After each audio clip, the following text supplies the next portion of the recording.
Hi everyone, thanks for joining me. Welcome back to the channel. Today we're going to do the first of our video logs of our vegetable gardens around the property.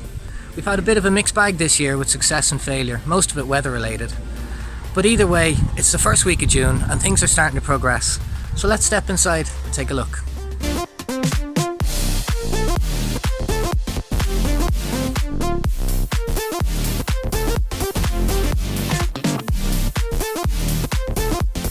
Over on the left hand side we have a number of different items in this bed. This was a big experiment, so we tried to cram as much in here as possible. So the first four plants that you see here are tomatoes. They're the moneymaker variety tomatoes, and the rest down the bottom then are super aromas, all from organic seed and all heirlooms. If we look really closely, hidden in amongst the tomatoes, albeit destroyed by slugs, we have some sweet basil. And also, even harder to see,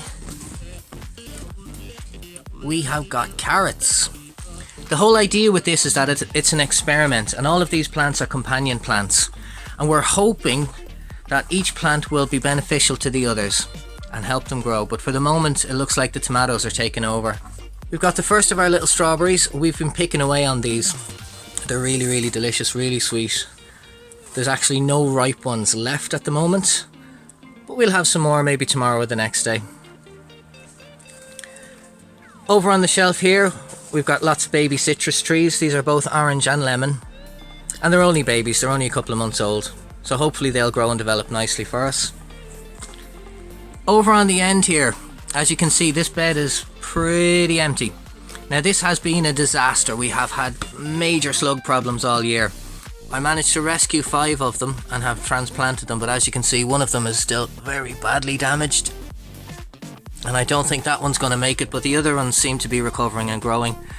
And there's our beer trap with some dead slugs in it. Not very nice, but it is what it is. Across the front of that we've got carrots. We've had a lot of difficulty with carrots this year, and the only ones that seem to be successfully sprouting are the ones we've planted indoors. Over in the far corner here we've got another variety of melons. We've got cantaloupe melons, and again they seem to be doing quite well. In these pots up here, strawberries that we've started from seed about 3 weeks ago. A little weed growing in there, I have to get that out. As we move along to the other side of this polycarbonate tunnel, we've got all our varieties of chilies and peppers. These were chilies that were planted in the other tunnel, which we're going to go into now shortly, and again they were absolutely eviscerated by slugs, so I had to rescue them, take them out, put them back into pots again. We've got some more citrus plants, again which were badly damaged by slugs, which I've put up here into little pots to try and keep them safe. Over behind me here, this started out as all sweet corn, an attempt at a block of sweet corn. Half of them died, they got rust and didn't make it. As you can see, one is still dying off there, unfortunately. So what I've done to fill the gap in there, I haven't planted more sweet corn, but what I've done is I put more borage in there instead. Try and bring pollinators back in again. This is an attempt at trying to add a vertical element to this growing area down here. We've got 2 long boxes, and if we get up really close we can see our little baby Greek oregano starting to come up through there. Up in the top box then, might look empty at the moment, but inside here we have filled this full of French dwarf beans. And if I scratch the surface a little bit, we can just see that one is starting to germinate there. Now sitting up in this box temporarily, again this was another rescue from the slugs. We had 5 alpine strawberry plants over in the far tunnel, and the slugs once again destroyed them, so I repotted 2 of them that were remaining, and they're just sitting up here for the moment until I find a better home for them. This has been probably the most successful of all our plants, requiring absolutely no maintenance at all, and these are just standard garden peas, and they were planted approximately 8 weeks ago, and they're doing very well. So in this planter bed we have a combination of zinnia and chard. The chard was planted approximately 3 weeks ago and is starting to just come up and do well now. And the zinnia is then again to encourage more pollinators to the area and add a dash of colour. So behind me what we have here is one of the oldest and first raised beds that we did. Right over my shoulder there you can see our peppermint plant is flying, taking over the place. I had to put a boundary between it and the rest of the bed just to keep it in check. Right beside me here we've got our chard, and this one As you can see again, this highlights the slug problem we've had this year. The plants are just getting destroyed, so we've put beer traps around everywhere we can, which is just a glass jar with some beer in it. The slugs are attracted to the smell of the yeast and the hops, and hopefully it discourages them from going at the plants, and instead they fall into the jar and drown. This is one of the oldest plants I have, and we've decided this year that we would put it into the bed. This is a sage plant, and I've let it go to seed as I'd like to spread it around the garden some more. Right behind me here we've got ornamental cabbage, purple and white, again destroyed by slugs. Thanks to the beer traps, they have been sort of recovered to the point where they can be let go to seed, and each one is just full of seed pods, and I'm hoping over the next few weeks now to gather plenty of seed from them and start all over again. As we move around, we're into more volunteers. Potatoes everywhere. Last year we had a big outdoor potato bed. A lot of the potatoes we harvested, and we missed a few, and any of the ones that we missed ended up spread all over the place. So as you can see, they are getting quite large. That's not the biggest of them. The biggest of them is actually next door, still in the original bed. But before we move in there, we'll have a quick look around. In this bed, we've got more spinach. Over in this section, on the other side of our volunteer potatoes, more carrots. Now these were carrots that I started in cell trays way back in February. Over in the corner, we've got some spring onions. Probably one of the oldest crops in here, and are all fallen over, is our garlic. Now these garlics are really close to harvest. I pulled one up yesterday and it is ready. So let's pull another up today and have a look. So I'm going to go for this one, which is the next biggest one that's left.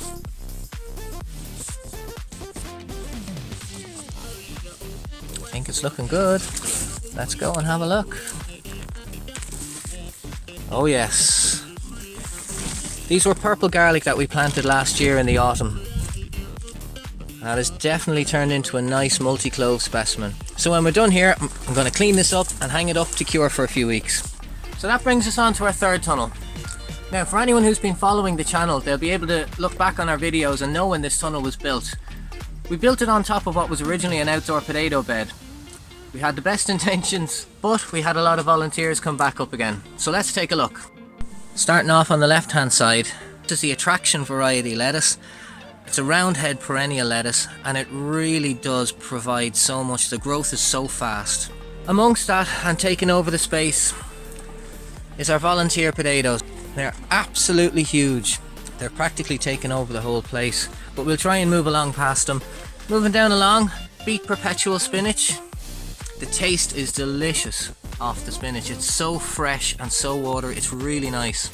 Moving into the centre section then, we've got more volunteer potatoes popping up amongst our Stuttgart onions.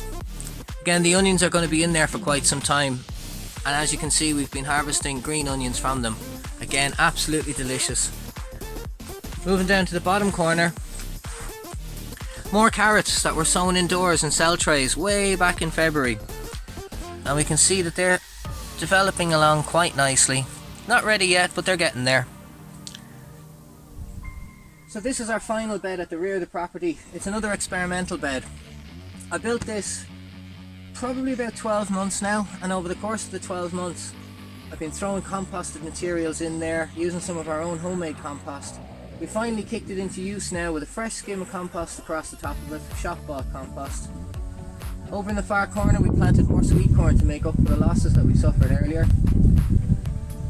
And a couple of days ago we planted rows of broccoli all the way along around the sweet corn, which hopefully will start to produce.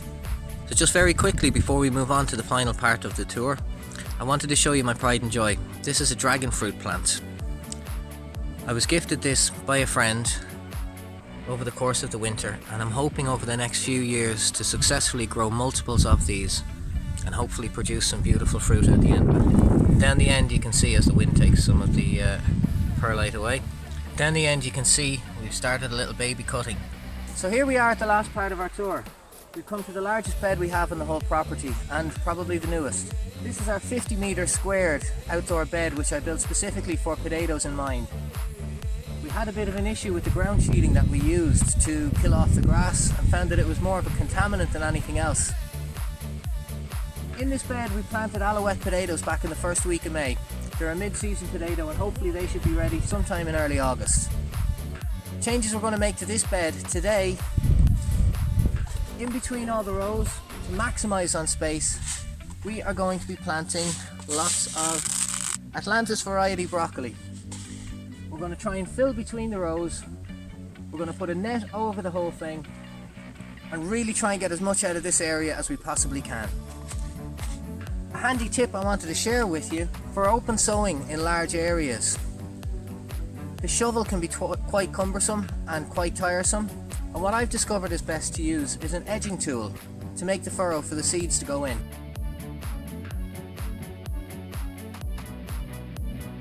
So that's it, we've reached the very end of our first garden tour vlog video. I want to say a big thanks to everyone for joining us. Hopefully in the next video we'll be able to see just how much everything behind me and all around our vegetable areas have come on. I want to say a big thank you to everyone, and particularly to all our subscribers, for joining us on our journey. And hopefully we'll have a lot more progress to bring to you over the coming weeks and months. But for the moment, I have a load of broccoli to plant, so I better get on with it. I hope everybody's doing well out there. Do take care of yourself. Bye bye.